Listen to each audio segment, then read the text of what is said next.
sistem demokrasi itu penting gak sih untuk juga keberlangsungan pemilihan nanti? Kita tuh harus milih tuh yang benar gitu. Kita lihat track recordnya, prestasinya.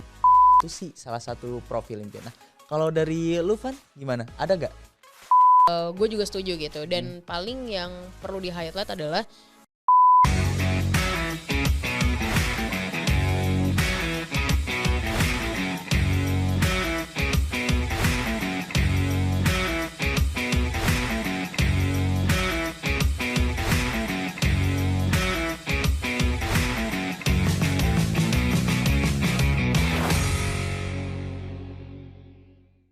halo teman pemilih, kembali lagi di podcast KPU RI dengan edisi khusus pemilih muda nih. Nah, mungkin akan sedikit berbeda dari podcast KPU RI sebelumnya karena hari ini host dan bintang tamunya juga berasal dari mahasiswa-mahasiswa universitas di Indonesia ya.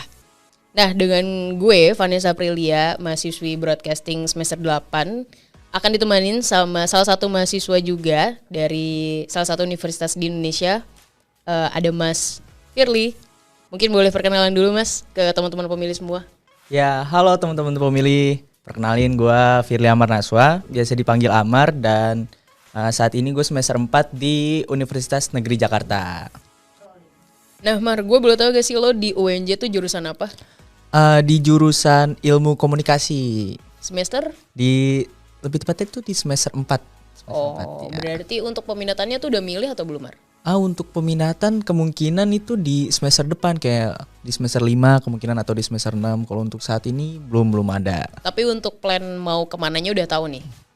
Kalau plannya kemungkinan antara ke public relation atau ke broadcasting. Berarti yang modelannya tuh kayak gini ya? Ya kurang gitu. Lebih kayak gini. Oke. Mar, kita kan lagi bahas pemilu nih. Kebetulan beberapa tahun lagi kita akan melaksanakan pemilu juga di tahun 2024, tepatnya di hari Rabu 14 Februari 2024 nih. Nah, Mar, lo udah punya pengalaman dalam memilih gak sih di tahun 2019 kemarin? Kalau gue pribadi waktu 2019 itu belum milih, Evan. Belum milih. Ya, jadi belum punya pengalaman terhadap pemilu itu kayak gitu. Tapi saat itu udah cukup ngikutin euforianya gak di 2019? Kalau ngikutin euforianya juga kayaknya belum, karena belum kayak belum tertarik ke arah pemilu gitu loh. Jadi kayak ya udahlah, gak usah lah, ngapain juga gitu. Berarti belum sempat nyari tahu banget. Iya, belum sempet. Tapi kalau barengan sama teman-teman nih, misalkan teman-teman lo ada yang emang udah milih juga. Iya. Ada gak sih obrolan-obrolan dia pas gue tuh kemarin milih tuh gini loh gitu. Dan ada gak sih obrolan kayak gitu di lingkupan pertemanan lo? Nah, kebetulan lingkup pertemanan gue tuh yang umurnya tuh seumuran sama gue semua. Gitu. Jadi pas kemarin 2019 tuh belum ada yang milih.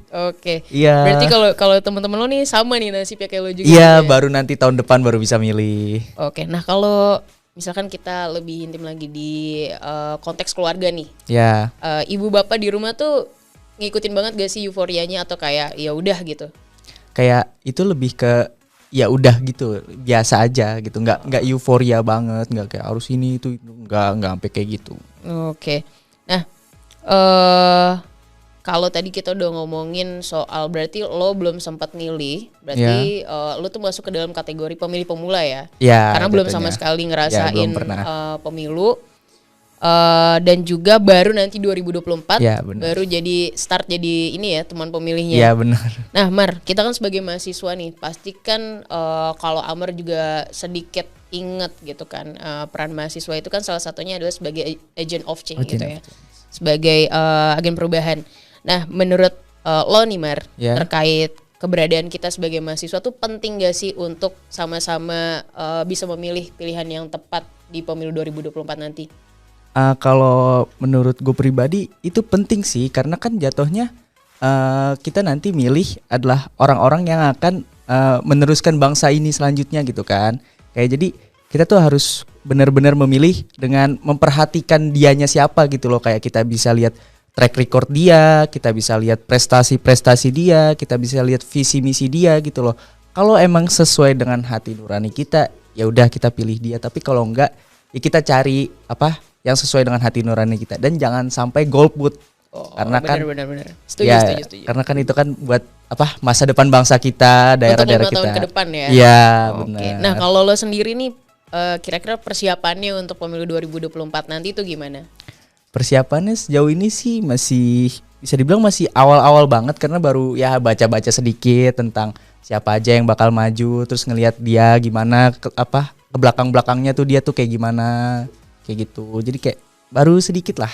Berarti dikatakan udah mulai cari-cari informasi Ya, ya mulai gitu. cari-cari informasi.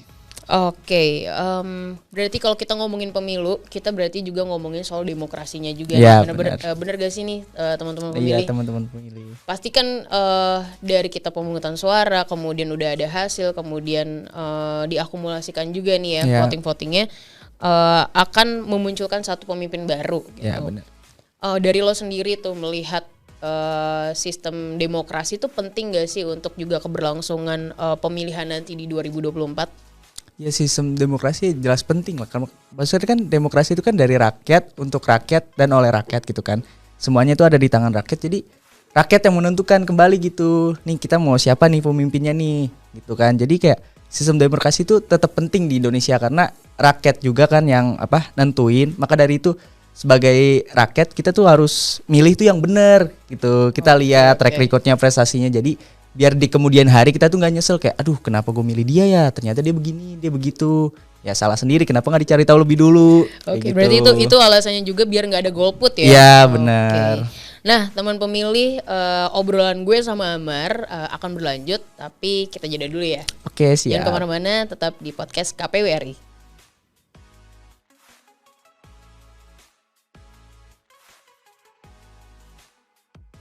Halo teman pemilih, masih bersama dengan gue dan Amar di podcast edisi khusus pemilih muda nih. Nah, karena juga podcast ini disiarin secara digital juga, nah kita coba bahas demokrasi dari pemilu ke arah digitalnya juga nih. Mar, gue mau tahu dari pendapat lo nih. Sekarang itu kan untuk persiapan pemilu 2024 itu udah mulai banyak diinformasikan di media nih. Yeah. Nah, apa aja sih hal yang udah mungkin lo ketahui untuk pemilu nanti? Entah misalkan, ketika lo mau milih ada tahapan-tahapannya dulu nih, atau gimana Mar yang sejauh ini yang udah lo tahu gitu? Kalau tentang pemilu ini sejauh yang gue tahu ini sih Van, kan kita nanti kan gue juga sebagai pemilih pemula kan, datang ke TPS, memilih, terus juga mencari tahu tentang informasi dari beberapa calon yang akan maju gitu. Mungkin lebih kayak gitu sih, masih awal banget sebenarnya. Oke, berarti masih coba untuk ngikutin nih. Wah, nanti 2024 pemilihannya akan ada berapa partai mungkin ya. Masih mengikuti alurnya aja. Jadi belum sesuai yang pastinya lah, jadi masih berubah-ubah. Oke. Nah, Mar, kalau kita lihat juga partai-partai sekarang ini kan juga masih mau mendaftarkan calon ya, itu sampai di tanggal 14 Mei. Gue juga mau remind juga nih ke lo, mungkin ini juga udah lo tahu apa belum sih kalau misalkan pemilu 2024 itu akan ada di tanggal 14 Februari, tepatnya di hari Rabu 2024 gitu. Jadi misal lo belum tahu, lo jadi udah tahu nih karena udah terinfo. Oke, Mar, gue mau tahu nih dari pendapat lo juga, sekarang itu kan partai udah banyak banget anak mudanya ya yang ada di dalam partai itu.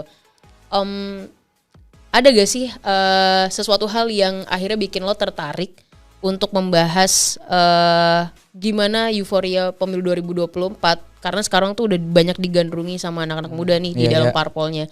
Dari lo sendiri melihat partai politik yang udah banyak generasi mudanya tuh gimana sih, Mar?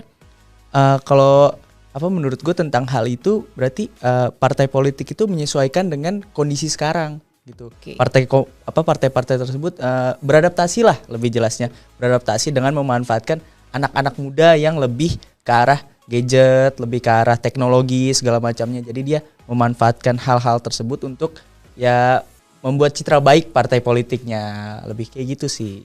Nah, terlebih lagi nih, ini juga informasi buat teman pemilih, kalau 60% nanti yang memilih di tahun 2024 itu didominasi sama Gen Z nih kebetulan, Mar. Jadi memang yang seusia kita itu udah makin banyak ya. Iya. Oke, Mar, gue mau nanya nih, parpol yang ideal bagi lo tuh yang kayak gimana sih? Kalau parpol ideal bagi gue tuh Van, gue belum bisa jawab sekarang karena gue masih benar-benar mencari tahu gitu tentang parpol ideal gitu, maksudnya yang sesuai dengan hati nurani, yang sesuai dengan kemauan gue, yang sesuai dengan keyakinan gue tuh gue masih nyari tahu gitu. Jadi belum bisa jawab bahwa parpol ideal menurut gue tuh ini itu belum bisa jawab untuk sekarang. Oh, berarti dalam artian lo belum ada bayangan sama sekali Iya, ya, belum kayak ada bayangan. parpol ideal tuh kayak gimana. Nah, Iya. tapi tuh sebenarnya sekarang kita udah bisa banyak akses informasi sih Mar, terkait kayak parpol ini tuh menyediakan visi misi yang seperti ini gitu dari sosmed apapun, Instagram, Twitter, YouTube, bahkan sekarang tuh udah banyak banget lembaga-lembaga NGO juga yang mereka tuh memfasilitasi kita untuk cari tahu nih terkait pemilu 2024 gitu. Kemudian gambarannya, bahkan lo juga bisa visit sebenarnya ke website ataupun sosmed si parpol gitu. Jadi kalau dari lo sendiri tuh udah terdaftar belum sih? Karena kan lo udah punya KTP nih. Ya. Apakah lo udah cari tahu juga apakah lo udah terdaftar sebagai pemilih atau belum? Cara taunya dari Nah, jadi gini, di KPU kebetulan difasilitasin dengan website yang lo bisa cek dari menggunakan nik lo nih di web, cek dptonline.kpu.go.id. Nah, ini teman-teman pemilih juga yang masih bertanya-tanya, kira-kira gue udah bisa milih belum ya di 2024 ini? Karena kan Amar juga nih berarti Baru kategorinya pemilih pemula ya. Iya. Mungkin juga teman pemilih juga ada yang sama kayak Amar dan kayak masih bingung. Itu bisa banget cek di website yang tadi, cek dpt online.kpu.go.id. Jadi lo bisa cari tuh data-data lo apakah gue udah bisa milih nih di 2024 nanti gitu. Oke teman-teman pemilih, jangan kemana-mana. Gue sama Amar masih akan ngobrol-ngobrol lebih lanjut lagi. Tetap di KPU RI.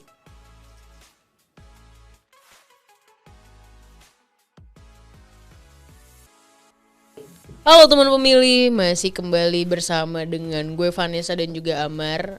Barangkali teman pemilih tuh lupa siapa kita berdua. Ya. Jadi gue Vanessa dari mahasiswi Broadcasting Universitas Mercu Buana dan ada bintang tamunya dari Amar. Ya, gue Firly Amar Naswa dari Universitas Negeri Jakarta, Prodi Ilmu Komunikasi. Nah, karena ini adalah edisi khusus untuk pemilu 2024, edisi pemilih muda.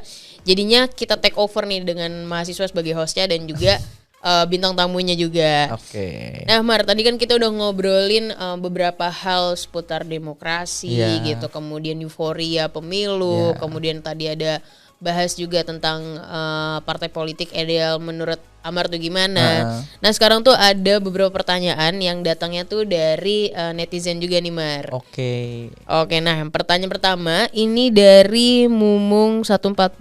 Nah dia tuh nanya, apa kriteria profil pemimpin Indonesia menurut kita berdua nih. Jadi mungkin boleh dari Amar dulu nih kira-kira kriteria profil pemimpin Indonesia tuh kayak gimana sih Mar?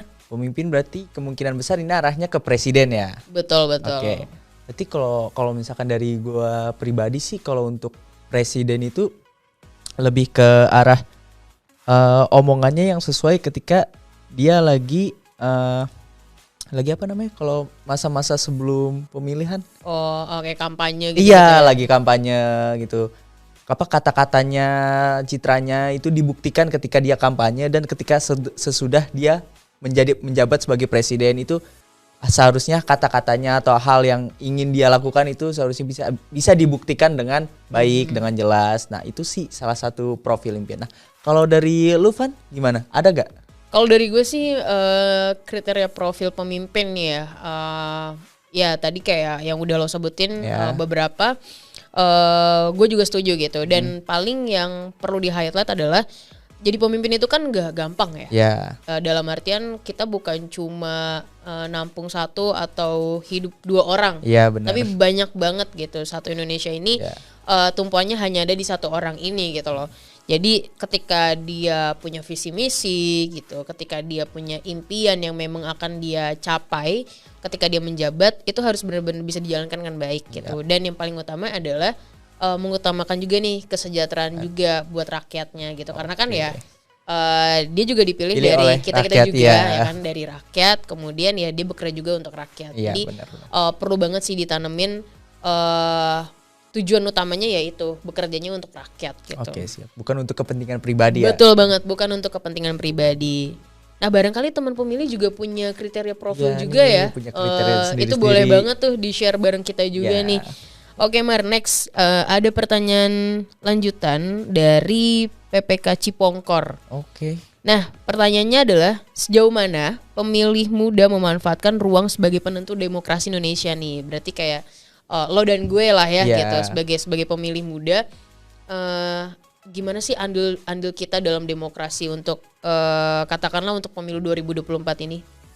Untuk andil kita berarti sebenarnya kayak peran kita dalam demokrasi tahun ini tuh mungkin menurut gua kita sebagai mahasiswa sebagai orang pada umumnya kita melaksanakan pemilu, kita ikut ke TPS, kita mencoba memilih yang sesuai dengan kriteria kita seperti itu kan. Nah, selanjutnya dalam pemilihan itu kita menentukan yang benar-benar dengan hati nurani kita nyari-nyari dulu nih terlebih dahulu prestasi dia, Betul. track record dia seperti yang di awal yang tadi gue bilang segala macam dengan dia. Kalau cocok ya kita pilih. Lalu andil yang kedua menurutku tuh kita bisa ini sebagai julukan mahasiswa agent of change, agen perubahan. Kita bisa menjadi agen perubahan di demokrasi ini. Kita bisa memanfaatkan itu dengan cara kita bisa membantu untuk menghilangkan keburukan-keburukan demokrasi yang pernah terjadi di Indonesia. Contohnya money politik dan atau kebodohan-kebodohan yang masih terjadi di masyarakat gitu. Sebagai contoh kayak ayo nih ikut sini aja, coblos sini. Udah nggak usah nentuin pilihan lu, ikut sini aja. Nah, bodohnya masyarakat begitu tuh masih banyak yang mau aja gitu kayak ngikut. Oh ya udah, gue ngikut rame aja, gue ngikut ini, yang lain pada ngikut ini, gue ngikut ini kayak gitu. Nah, seharusnya mahasiswa tuh bisa ikut menanggulangi hal itu ya. Gitu. Dan ranahnya tuh nggak harus kayak kita ngadain seminar atau apapun. Kita bisa mulai itu dari keluarga kita aja terlebih dahulu, keluarga kita atau lingkungan kita gitu. Kayak misalkan keluarga kita ada nih yang masih kepancing sama omongan-omongan orang, kayak kita tuh bisa ngasih tahu ini loh, seharusnya kita tuh cari tahu terlebih dahulu gitu, jangan dengerin omongan orang.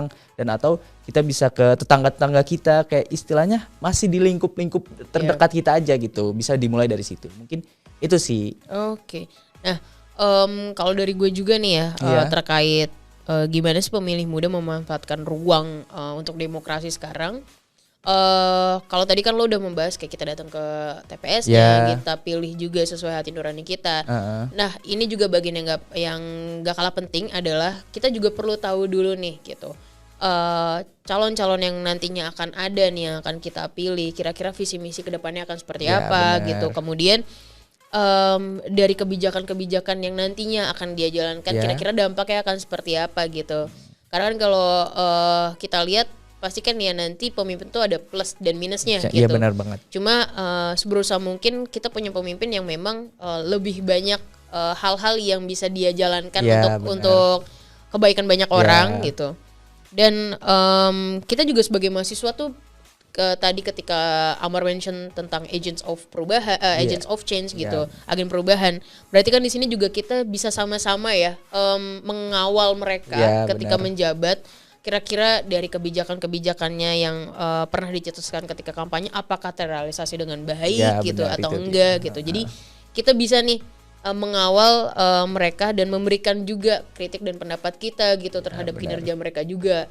Dan ini juga sama-sama penting juga ya Mar untuk kita itu juga lihat penting juga. Untuk kita bisa involve lah ibaratnya untuk ruang demokrasi ini. Benar.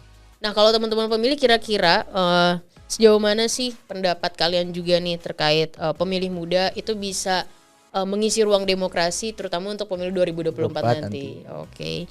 Nah, teman-teman pemilih jangan kemana-mana. Gue sama Amar masih akan lanjut di sesi berikutnya. Tetap di podcast KPU RI.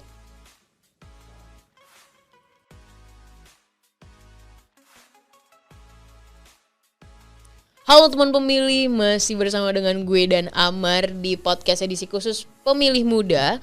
Nah, kalau tadi kita udah ngobrolin banyak ya Amar ya, kita udah bahas dari sudut pandang kita masing-masing. Kemudian tadi kita juga udah memberikan pendapat dari pertanyaan netizen juga. Gue mau tahu dong Mar, pesan dari lo nih sebagai mahasiswa juga untuk menyambut euforia pemilu 2024 nanti kepada mungkin ke teman-teman, ke keluarga atau ke siapapun itu, boleh dong dibagiin ke kita juga nih di podcast KPWR ini. Oke, mungkin pesannya itu kurang lebih sama apa yang gue omongin tadi ya Kak Van ya. Jadi untuk teman-teman pemilih yang ada di rumah itu, terutama yang pemilih muda ya, terutama apalagi yang kayak gue nih baru milih tahun depan nanti, itu dipelajari dulu tentang tentang pemilu ini gitu loh, tentang partai-partainya gitu, tentang siapa calonnya, kita cari tahu, kita dalemin lagi gitu, tentang track recordnya gimana, prestasinya gimana, visi misinya, kalau misalkan sesuai ya udah gitu. Intinya kita cari tahu, kita gali lagi lebih dalam tentang calon-calon atau orang-orang yang akan menjadi calon di pemilu 2024 nanti gitu.